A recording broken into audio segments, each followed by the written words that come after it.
Aloha, everyone! The other day, I was on the internet, and I stumbled across a video that was a tribute to the work of Ray Harryhausen. And I was somewhat familiar with Ray Harryhausen, a legendary special effects artist known for his work with stop-motion animation. But when I thought about it, I think I really mainly had only seen bits and pieces of his movies, hadn't really sat down and watched a whole lot of them. And in this video, I saw clips of movies going as back as the 50s and 60s with his stop motion animation for creature effects, that kind of thing. And I realized that these effects aren't half bad. They kind of hold up. They're at the very least, they're leaps and bounds ahead of all the other sci-fi and fantasy movies that were being made at that time, up until maybe you get to the end of his career, in which he's starting to bump into the likes of Industrial Light and Magic with Star Wars and beyond. But from his work from back in the 50s, I was kind of amazed to see how well those special effects in those clips looked, especially considering what I expect from the 50s. And that got me thinking a lot about how some movies have special effects that are just well ahead of their time. So Ray Harryhausen apparently is a prime example in pretty much any of his movies.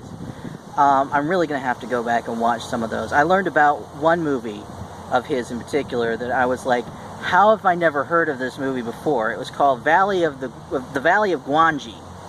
And it was a movie, apparently it's a Western with dinosaurs. I'm like, that's the coolest thing ever. Why have I not heard of this movie? I have to watch this movie. Yeah, pretty soon I probably will... We'll be picking up a copy of that and watching it. But the main point of this, I'm going to say is that it's so strange how some movies can have effects shots that you can watch decades later and still be they're pretty good. It's pretty convincing. I mean, after a while, you kind of you'll spot that they're effect shots. I mean, these stop motion animation I do spot as being effect shots, but but some of them are, heck, they're more convincing at least than some of the CGI effect shots I've seen in 21st century movies. I mean, not just B movies, but some of the major blockbusters. The Scorpion King in the Mummy Returns comes to mind as a special effects shot done with CGI that it just looked faked at the time, and it's not nearly as good as any of the creatures in from the clips I saw, like Jason and the Argonauts or something like that. So yeah, definitely some of these old movies have special effects that are well ahead of their time and worth watching today, that maybe or Hollywood could learn from. Maybe it wouldn't be cool to see a modern movie where they used stop motion with that degree of talent and dedication that Ray Harryhausen showed, just using that kind of stop motion just today. I mean, they would never do it though, because it's just so much easier for them to use CGI now. But it would be really interesting, I think. I mean, today you might get a whole movie that's entirely stop motion animation, but to use it as a special effect, it would be really cool, but I don't see them doing it. But if you look at some of the other movies, Star Wars, a prime example, you can go back and watch Star Wars, even if you can get a copy of the original cut, which is hard to do now. But if you can get a copy of that, even so, the effects that they were using in that, they never went for anything quite as impressive as some of the big special effects movies today. But what they did, I mean, none of it really pulls you out of the movie and makes you think, oh, that's fake. And that's really what you want from a special effect. You want it to blend in and not make you stop caring about the story for a moment to think, oh, that looks fake. I mean, you could say Jaws too, but I mean, the shark notoriously never really worked quite right in Jaws, but just to the extent that they used it, because they worked with that limitation, and they limited the amount of time the shark was on screen. So, you know, to the amount that they were able to use it, some of the early animatronics for the shark. You know, guys, I never really find myself getting pulled out of the movie, like thinking the shark looks fake. I mean, of course, if I think about it later, I'd say, well, yeah, it's kind of obviously animatronic. But you know, while I'm watching the movie, I'm just thinking it's a shark. So you got to give it credit for that.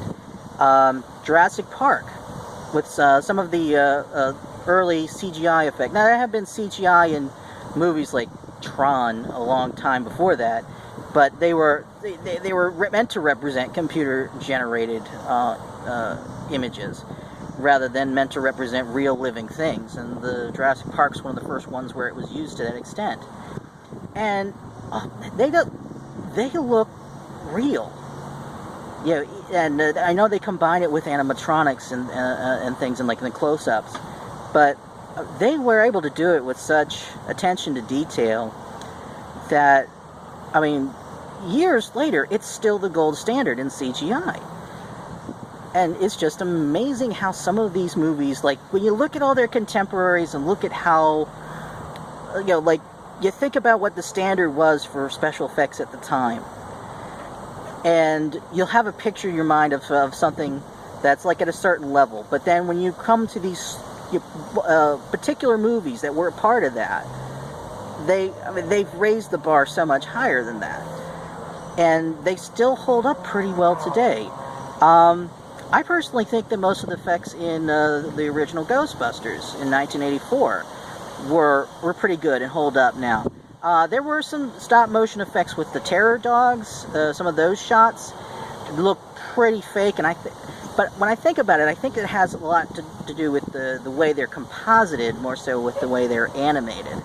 But they're just kind of sloppily composited into the frame. Compositing, I think, gives a lot of things away, because back in those days, they didn't have digital methods of compositing. They had optical compositing, which would leave a telltale black outline around whatever it was you're compositing into the shot. And those few shots in Ghostbusters do suffer from that, but from everything else, like the ghosts themselves, and you know, all the energy effects from the proton packs and all of that, I think hold up really well. You can watch it today, and for the most part, never get pulled out of the movie and think, oh, that's fake. You know, maybe it's because I grew up in the 80s, and I grew up with a lot of that kind of special effects. But, you know, when it's done well, when it's done right, you have to applaud them. It'll hold up for years later, but it's so rarely done. Anyway, what are your favorite ahead of their time special effects movies? Do you have one that I haven't mentioned? Like, comment, subscribe, and that's a wrap.